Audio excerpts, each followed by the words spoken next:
Hello everyone. आपका स्वागत है मिशन शिक्षा में changing the way of education. आज हम पढ़ने जा रहे हैं 6th क्लास एनसीईआरटी का चैप्टर नंबर 4 वस्तुओं के समूह बनाना। वस्तुओं के समूह किस प्रकार से बनते उसके बारे में हम पढ़ेंगे।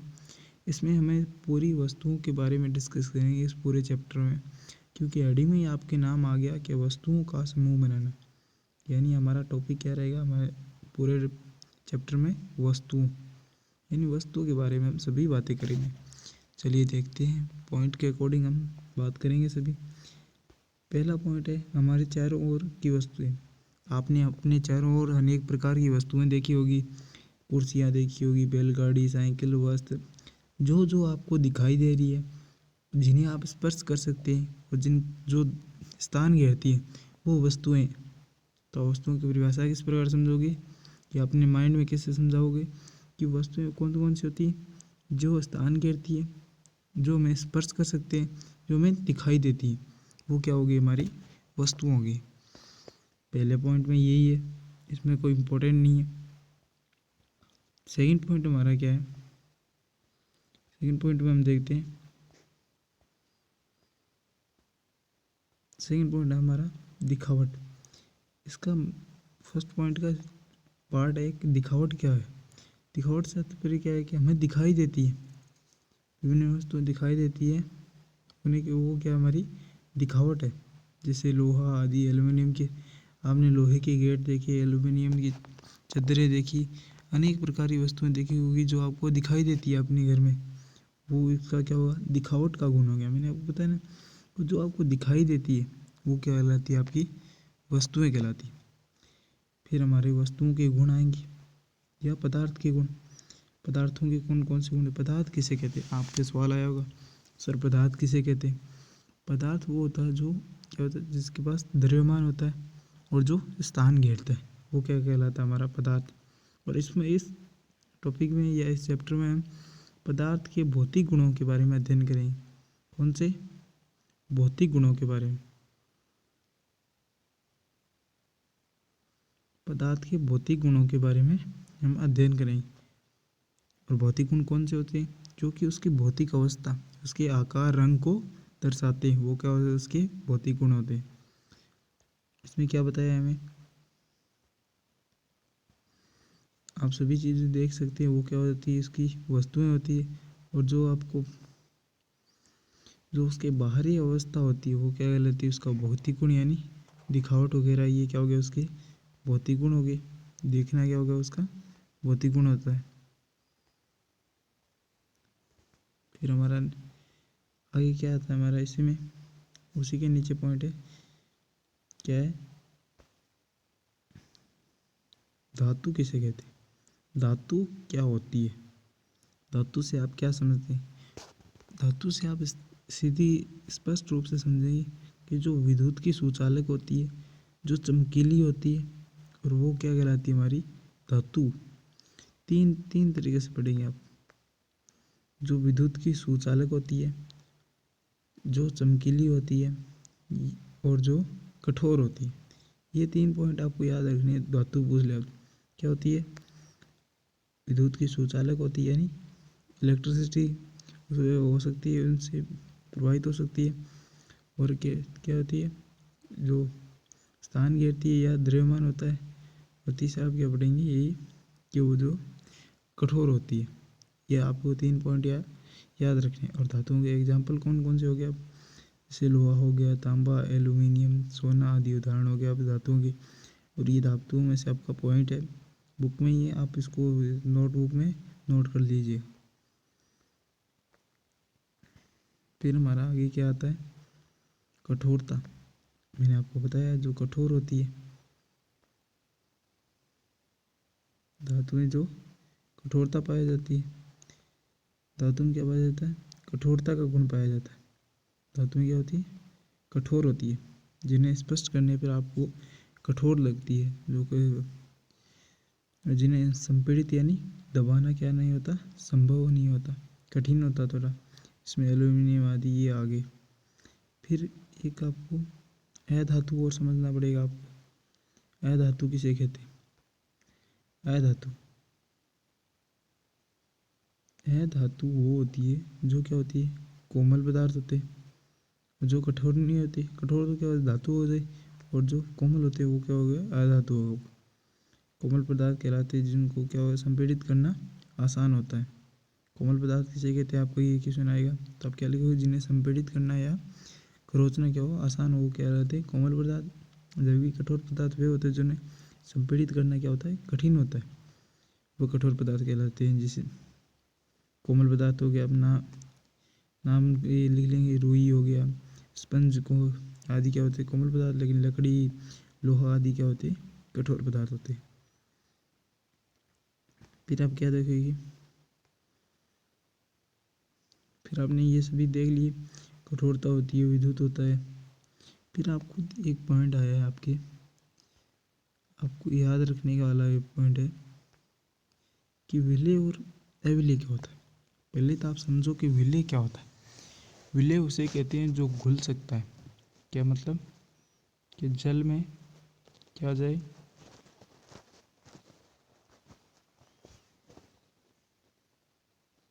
घुल सके, जल में क्या सके, घुल सके, वो क्या होता है, हमारा विलेय होता है। और अविलेय कौन सा होता है, जो जल में नहीं घुलता, उसे क्या कहते हैं हम, अविलेय। आपको सीधा समझना है कि विलेय कौन सा होता है। देखिए, ये आपको दो गिलास दिए हुए हैं कांच के, इनमें क्या होगा, एक में तो अविलेय पदार्थ है और एक में क्या है, विलेय पदार्थ है। विलेय होते हैं जो कि जल के साथ घुलकर उसमें मिश्रित हो जाते हैं, जो हमें अलग से दिखाई नहीं देते, वो क्या हो जाती है, हमारे विलेय हो जाते हैं। लेकिन जो हमें अलग से दिखाई देते वो क्या होते हैं, हमारे अविलेय होते हैं। और विलेय कौन से होते हैं, जो कि हमें अच्छे से दिखाई नहीं देते, तो वो अच्छे से मिश्रित हो जाते हैं।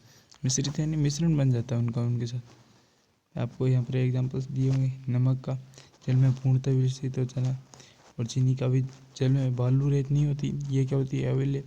चौक पाउडर भी कम, ये भी अविलेय होता है। लकड़ी का पूरा, ये भी क्या होता है, अविलेय होता है। फिर हमारा टॉपिक आता है क्या, विलेय पदार्थ कौन कौन से होते हैं। देखो आपको दिया हुआ है, विलेय जो पदार्थ जल में विलेय हो जाते हैं, मतलब घुल जाते हैं और अच्छे से मिश्रण बन जाता है। और अविलेय कौन से, जो जल में अच्छे से घुल नहीं पाते, वो क्या हो जाते हैं, हमारे अविलेय। देखो यहाँ पर एक द्रव चीज़ आया हुआ है, ये वही है जो मैंने आपको वस्तुओं में बिंदु बताया कि जिनका द्रव्यमान होता है वो स्थान घेरते हैं, और वो क्या कहलाते हैं, हमारे द्रव्य कहलाते हैं। फिर हमारा नेक्स्ट पॉइंट आता है इधर कि नेक्स्ट पॉइंट आता है कि वस्तुएं जल में तैरने या डूबना सकती है। वस्तु क्या होती है, जल में तैर या डूब सकती है। इसका कारण क्या होता है कि जब वस्तुएं जल या जल में तैर सकती है और डूब सकती है। देखिए, आपको मैं एग्जांपल से समझाता हूँ कि आपने दो बार लिए या ये दो गिलास लिए, इसमें आपने एक लकड़ी का टुकड़ा डाला, एक में पत्थर का टुकड़ा डाला, दोनों में समान जल भरा हुआ है। समझिएगा, ध्यान देंगे, यदि वो लकड़ी, ये लकड़ी का टुकड़ा है, इसमें ए है ये, और ये बी है, ये पत्थर का टुकड़ा है, ये लकड़ी का टुकड़ा। लकड़ी का टुकड़ा आपको पता है कि ये तैरने लगेगा, लेकिन पत्थर का टुकड़ा क्या होगा, डूब जाएगा। क्यों, क्योंकि जब लकड़ी का, ये लकड़ी है, इसका घनत्व है, यानी घनत्व घेरने का स्थान, घनत्व क्या होता है, घेरने का स्थान। वस्तु कितना स्थान घेर लेती है अंदर से, वो क्या होता है, घनत्व। यदि इसका घनत्व इससे अधिक है, लकड़ी का घनत्व यदि जल से कम है तो ये तो डूब गई, लेकिन जब पत्थर का घनत्व है जल से अधिक है तो ये क्या हो जाता है, डूब जाएगी। जब कोई चीज़ का घनत्व है उससे अंदर वाली चीज़ से कम होगा तो क्या हो जाएगी, वो तैरने लगेगी। यदि अधिक होगा तो क्या हो जाएगी, डूब जाएगी। इस प्रकार से आपको समझना है क्यों तैरती है और क्यों डूबती है। ये आपको लिखा हुआ पाएगा यहाँ पर कि वो क्यों डूबती है। दो तीन एग्जांपल्स भी है आपके यहाँ पर कि डूबने का कारण क्या है। फिर हम पारदर्शिता के बारे में पढ़ेंगे। पारदर्शिता आपको नाम से पता चल रहा है, जो भी आर पार दिखाई दे वो क्या कहलाती है, मेरी पारदर्शिता। जैसे शीशे के अंदर से आप आर पार देख सकते हैं। देखिए उन पदार्थों या सामग्री जिनमें से हम वस्तुओं को देख सकते हैं, होकर वस्तुओं को क्या करते हैं, देख सकते हैं, वो कहलाती है हमारी पारदर्शी वस्तुएं कहलाती है। जैसे कांच हो गया, जेल हो गया, वायु और कुछ प्लास्टिक की पारदर्शी वस्तुएं होती है। मैंने आपको बताया इसमें आप भौतिक गुणों के बारे में पढ़ रहे हैं, उसका रंग कैसा है, उसका आकार कैसा है, वो क्या कर सकता है, वो क्या होता है, हमारे भौतिक गुण होते हैं। ये देखो आपको ये बूझो दिखाई दे रहा नहीं है, कांच में से देख रहा है। अब देखो आपके 3 पॉइंट आएंगे, पारदर्शी, अपारदर्शी और पारभासी। ये तीनों पॉइंट ही आपको पढ़ेंगे हम। देखिए आप पारदर्शी तो आपने पढ़ लिया कि पारदर्शी की जो आर पार दिखाई दे सकते हैं, या पारदर्शी किसे कहते हैं, जो आर पार दिखाई नहीं दे सकते, देख नहीं सकते, जिसके आर पार से वो वस्तुएं जिनके आर पार से दिखा नहीं जा सकता, वो अपारदर्शी कहलाती है। फिर हमारा आता है कि पारभासी, आपने नाम और बोला, वो कहाँ गया, वो यहाँ पर आया। देखो पारभासी वे वस्तुएं जिनसे धुंधला दिखाई देता, स्पष्ट दिखाई नहीं देता। ऐसा नहीं है कि दिखाई नहीं देता, लेकिन स्पष्ट दिखाई नहीं देता। जैसे कि आप कोई कांच देखा होगा, उसके ऊपर से धूल जम जाती, तो हमें क्या नहीं है, स्पष्ट दिखाई नहीं देता, तो हम उसको क्या करते हैं, साफ कहते हैं, तब हमें स्पष्ट दिखाई देता है, उसे क्या कहते हैं, पारभासी। वे वस्तुएं जिनसे धुंधला या स्पष्ट दिखाई नहीं देता, नहीं क्या, वो क्या होती है, पारभासी। तो ये आपको तीनों पॉइंट्स में से कोई कभी कुछ भी पूछ लेगा, पारदर्शी या पारभासी। जैसे आपने ये एक्सपेरिमेंट तो आपने घर पर जरूर किया होगा, जब लाइट को आप हाथ के नीचे रखते हैं तो हाथ क्या हो जाता है, लाल हो जाता है, कभी लाइट ऊपर नहीं जा पाती। ये आपने एक्सपेरिमेंट किया होगा। फिर यही है आपके कि पारदर्शी क्या होता है, पारभासी क्या होता है, उन वस्तुओं के प्रयोग करने आपको। मैंने आपको बताया ये चैप्टर बहुत छोटा है, आपको पढ़ना है ये अच्छे से, आपको याद भी हो जाएगा, क्योंकि इसमें 4-5 पॉइंट ही है। कौन कौन से, देखिए पहला है कठोरता है आपको, मैं आपको यहीं पे पढ़ा देता हूँ। कठोरता वो आया, जो कि वस्तुएं कठोर होती है, वो क्या है, उन्हें कठोरता गुण पर जिन्हें हम संपीड़ित नहीं कर सकते। फिर है अपारदर्शी, जिनसे हम आर पार देख नहीं सकते, वो अपारदर्शी कहलाती है। अविलय, जो कि जल में विलय नहीं होती, जल में घुल नहीं सकती। यह क्षुद्र, जो कि सतह क्या होती है, ढलावदार या कहीं ऊपर कहीं नीचे, तो ये क्या हो जाता है, खुरदरा हो जाता है। चमकीला यानी क्षतिमय, क्षतिमय क्या होती है, चमकीला, जिससे चमक उत्पन्न होती है।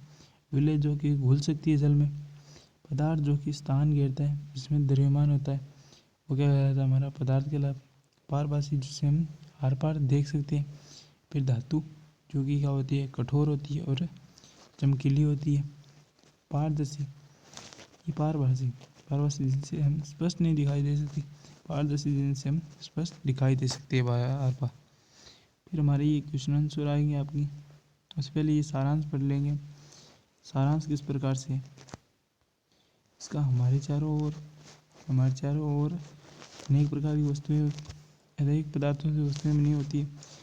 किसी दिए गए पदार्थ के उपयोग बहुत सी वस्तुओं का निर्माण किया जा सकता है।